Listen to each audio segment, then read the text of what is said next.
मंडळी, आज वर्षाचा पहिला दिवस आहे, म्हणजे 1 जानेवारी.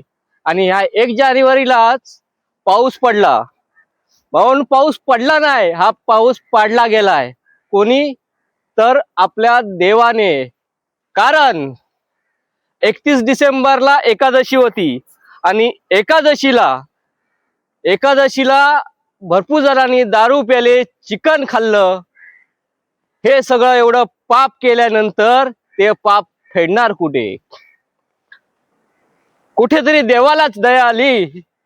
देव म्हणतो 2025ला ज्यांनी दुःख सोचलं, ज्यांनी दारू पिली, हे सर्व 2026 मध्ये त्यांच्याकडून होऊ नये म्हणून ह्या देवाने पाऊस पाडून सगळी पाप धुतलीत.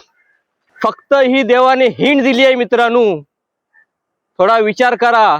2025 गेलं, सगळं विसरून जावा आणि 2026 मध्ये आपली नवीन सुरुवात करू आणि नवीन जोशात